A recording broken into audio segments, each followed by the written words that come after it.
사도행전 2장 33절입니다. 하나님이 오른손으로 예수를 높이시매 그가 약속하신 성령을 아버지께 받아서 너희가 보고 듣는 이것을 부어 주셨느니라. 다윗은 하늘에 올라가지 못하였으나 친히 말하여 이르되 주께서 내 주에게 말씀하시기를 내가 네 원수로 네 발등상이 되게 하기까지 너는 내 우편에 앉아 있으라 하셨도다 하였으니 그런즉 이스라엘 온 집은 확실히 알지니 너희가 십자가에 못 박은 이 예수를 하나님이 주와 그리스도가 되게 하셨느니라 하니라.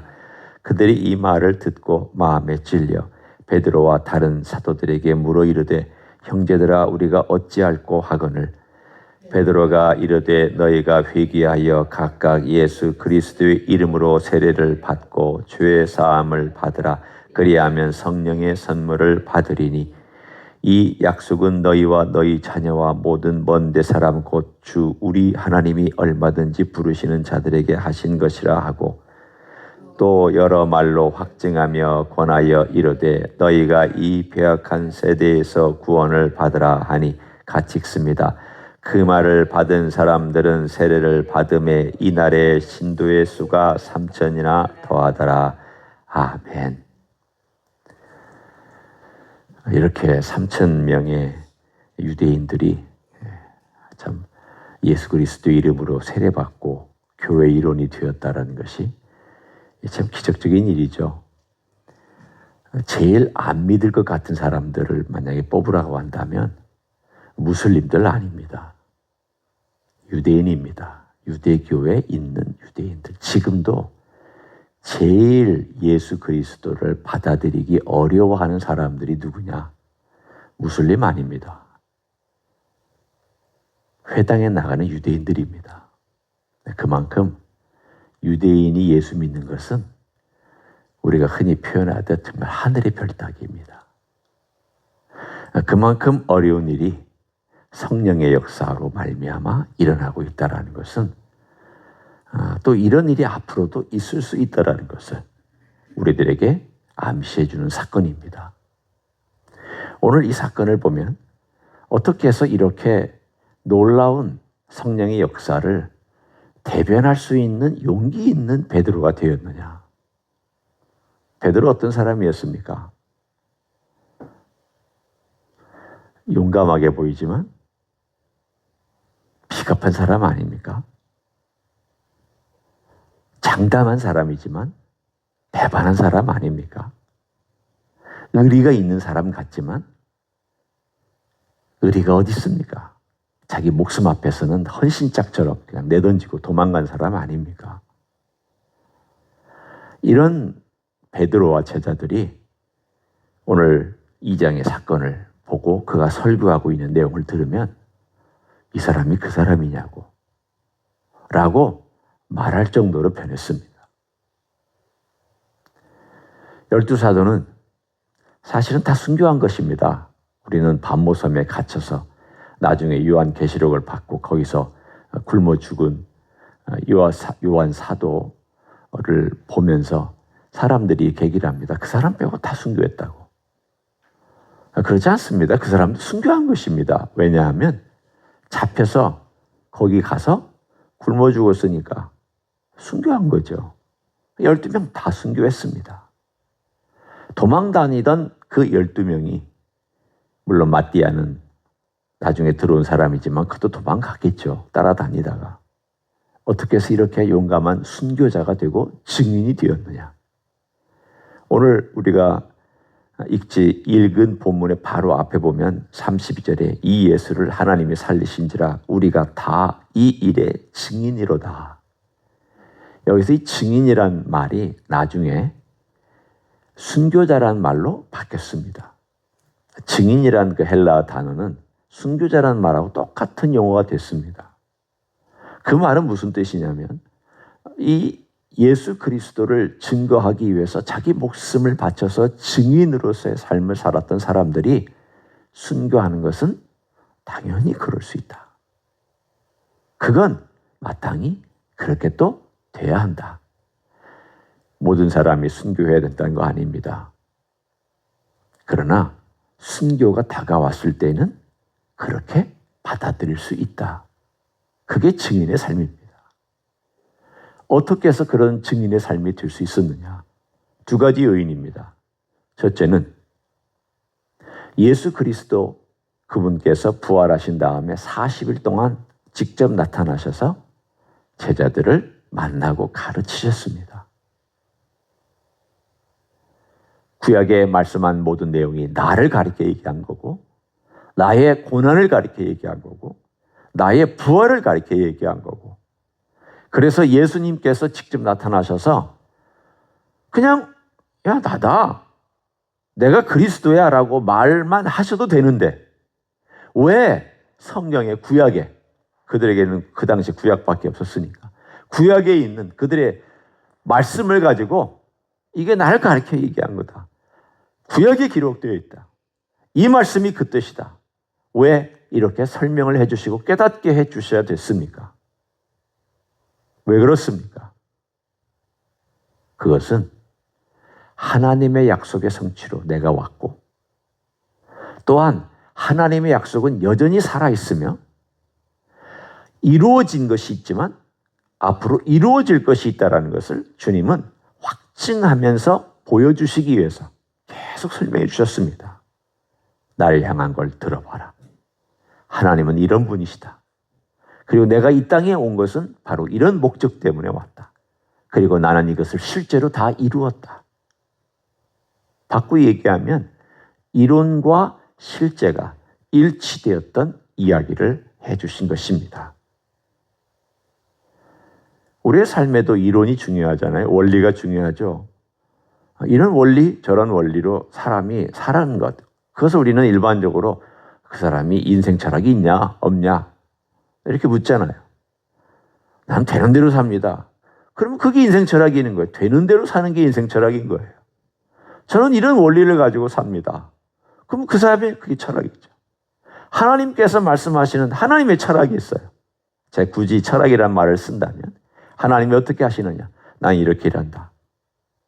나는 너희들에게 이렇게 해주겠다. 그리고 나는 이런 하나님이다. 이걸 계속 구약의 역사를 통해서도 보여주셨고 또 예언을 통해서도 보여주셨습니다.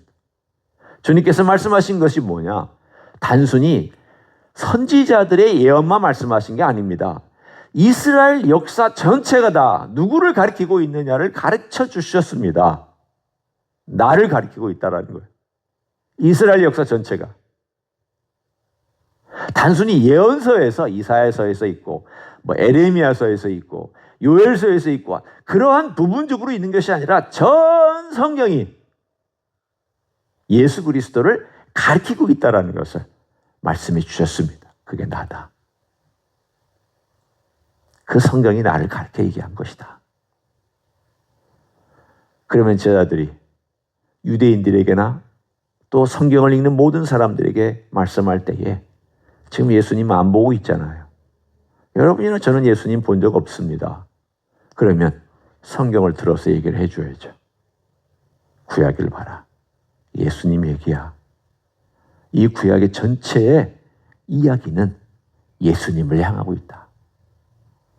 우리도 구약을 읽을 때에 예수님을 직접 보지는 못했지만 이 이야기를 들으면서 맞다. 이게 구약의 이야기고 신약에서 예수님이 직접 오셔서 그것을 성취하셨고 그리고 신약의 이야기는 성취하신 예수님께서 그 제자들을 증인 삼아서 우리들에게 또한 말씀을 기록해 놓으신 것이다.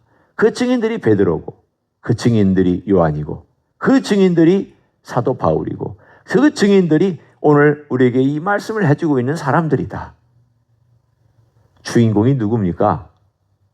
예수 그리스도입니다. 오늘 이 설교의 내용을 여러분 보시면 길죠. 사도행전 사실은 어떤 면에서 보면 14절부터 40절까지 거의 30절에 가까운 이야기예요. 긴 설교예요. 짧게 요약해 놓았지만 이 설교의 주된 내용이 뭔지 여러분 읽어보시면 알잖아요. 첫 번째는요. 한 8절 정도, 한 6에서 7절 정도 성령님의 현상에 대해서 얘기해 줬어요. 우리가 어제 봤죠. 그 2배 이상이 누구에 대한 이야기인 줄 아십니까? 예수 그리스도에 대한 이야기입니다. 그 이야기는 뭐냐면 우리의 초점은 어디에 맞춰줘야 되느냐면 예수 그리스도에 계속 맞춰줘야 됩니다. 능력은 성령께서 주시는 거고요. 권능도 성령께서 우리 안에 주시는 거지만 우리의 초점은 누구에게 맞춰줘야 되느냐? 예수 그리스도에게 맞춰줘야 돼요. 성령의 역사를 제가 무시하는 게 아니에요. 성령의 역사를 무시하는 게 아니라 우리는 성령의 역사에 대해서 민감해야 되고 성령의 음성에 대해서도 민감해야 됩니다. 하지만 우리의 초점은 어디를 맞추냐면 계속 예수 그리스도에게 맞춰주게 되어 있어요.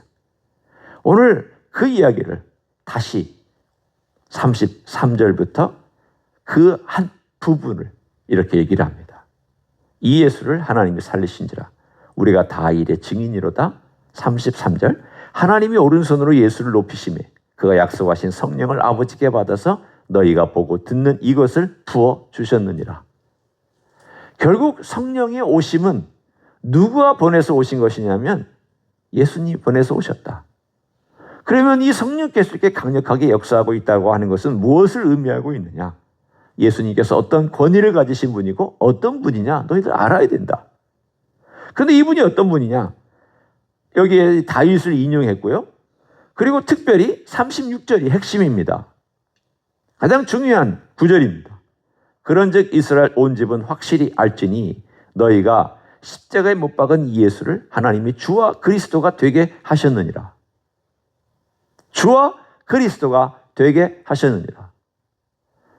여러분이 언뜻 이 말씀을 들으면 아니 그러면 예수님은 주와 그리스도가 되신 겁니까? 여러분 어떻게 생각하십니까? 예수님 원래 주님 아니셨어요? 예수님 원래 그리스도 아니셨어요? 부활 이전에도 그리스도고 부활 이후에도 그리스도 맞지 않나요? 예수님은 원래 창세 이전부터 존재한 주님 아니신가요? 거기 나와 있잖아요. 34절에 다윗이 주께서 내 주에게 말씀하시기를 이미 천년 전에 다윗이 환상 가운데 있었는지 혹은 어떤 메시지를 받았는지 모르지만 주께서 내 주에게 라고 이미 말씀했습니다. 앞에 주는 야훼 하나님이고 뒤에 내 주는 아도나이, the Lord. 그러니까 영어로 표현하면 이렇습니다.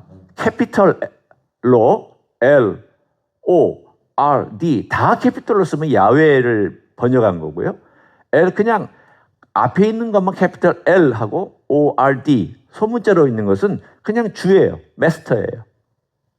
그렇지만 이 두 용어는 다 하나님을 가리킵니다.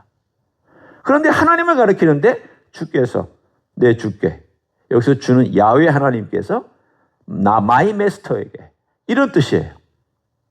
그러면 이 뜻이 다윗에게 무슨 뜻이겠느냐?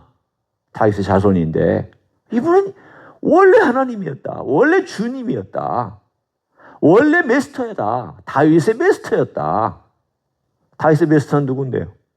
하나님이시잖아요.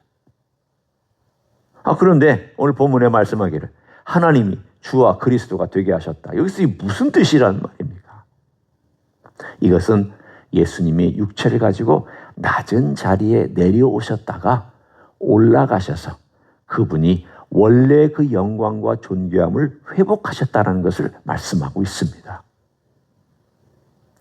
아니었다가 된 게 아니라 이분은 성육신은 낮아지신 겁니다. 우리의 위치로 낮아지신 겁니다.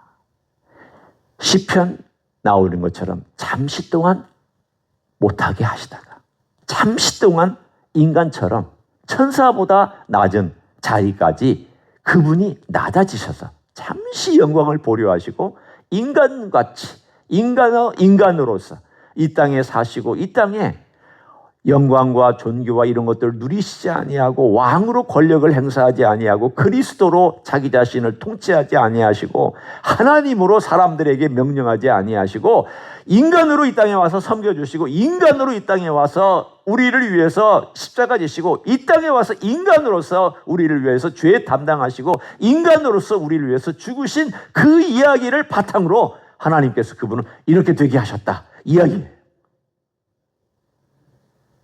너희들이 죽였다. 그러나 하나님은 그분을 높이셔서 원래 자리죠. 높이셔서 우리의 주와 그리스도로 선포하셨다. 이야기예요. 그렇기 때문에 이 이야기를 우리가 보고 있으면 예수님께서 원래 자리로 가셨지. 맞아. 예수님 원래 그런 분이시지. 그렇지만 달라진 게 있어요. 이분이 달라진 게 있어요. 뭐가 달라졌습니까? 이제 예수님은 하나님 아버지로부터 모든 권한을 물려받았습니다. 예수님께서 직접 말씀하신 거니까 우리가 이것이 뭔가는 잘 몰라요. 그렇지만 주님께서 하늘과 땅의 모든 권세를 내게 주셨으니 이 말씀을 우리가 듣고 있으면 원래 하나님의 권한과 그리고 예수님의 권한이 조금 뭔가 분리되어 있었나 보다. 우리는 알아요. 성삼위 하나님에 대한 이해는 정말 어려운 일입니다. 저도 이 새벽에 그것 가지고 여러분과 왈가왈부하고 싶지 않아요. 이건 어려운 일이니까. 그러나 뭔가 본질적으로 같으시면서도 뭔가 다른 점이 있는 거예요.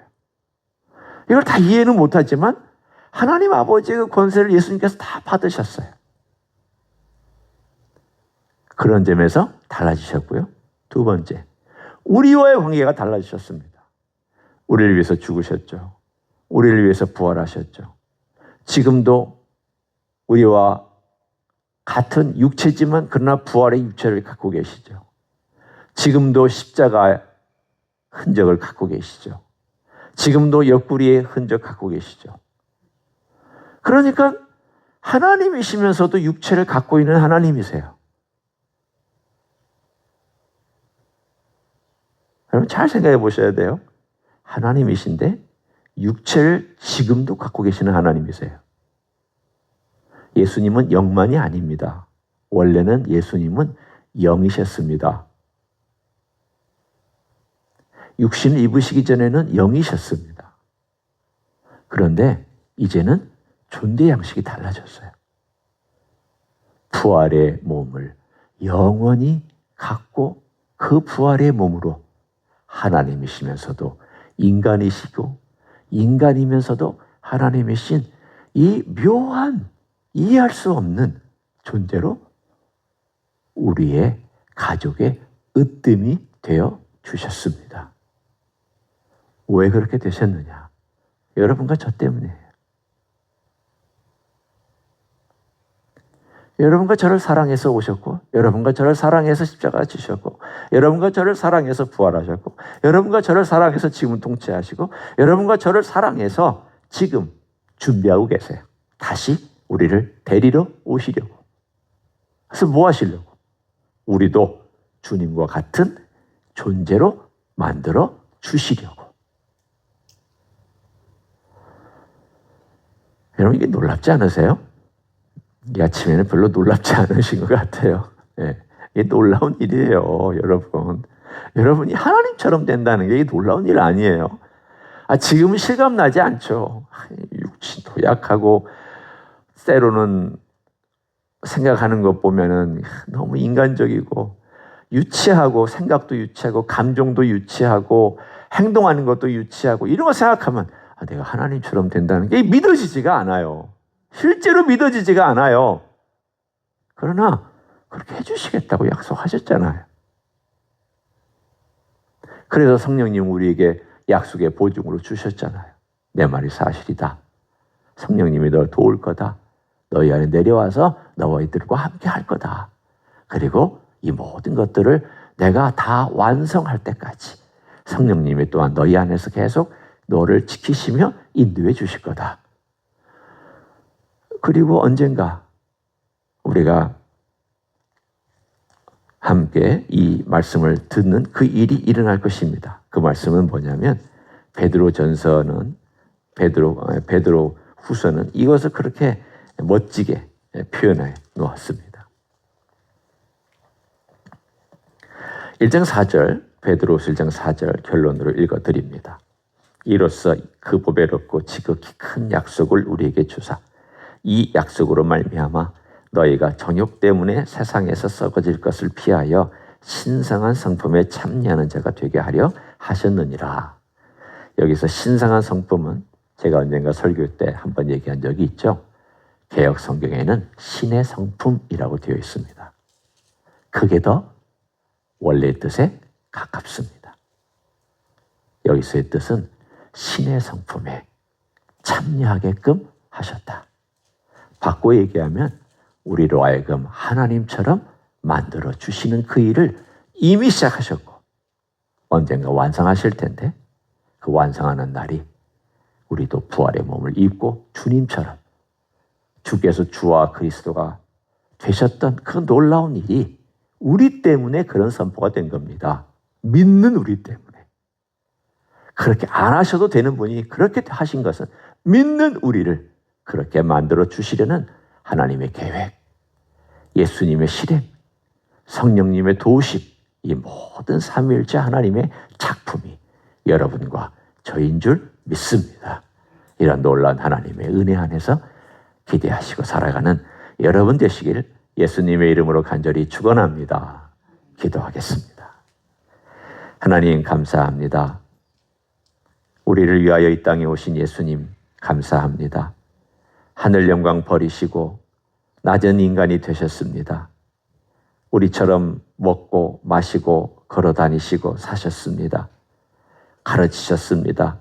인간의 말로 가르치셨고 인간이 알아들을 수 있도록 설명해 주셨습니다. 하도 믿지 않는 사람들을 위해서 기적도 베푸셨고 병도 고쳐주셨습니다. 그렇지만 사람들은 잘 믿지 않았습니다. 그런 인생들을 위해서 주님은 십자가 지셨고 죄를 담당하셨고 십자가에서 모든 의를 이루셨습니다. 아버지의 뜻을 완성하셨습니다. 그리고 무덤에 들어가셨다가 3일 만에 부활하셔서 부활의 몸을 입으셨습니다. 하나님이 왜 이런 모든 과정을 다 밟으셔야 되느냐? 하나님이 뭐가 아쉬워서 부활의 몸을 입으셔야 되느냐?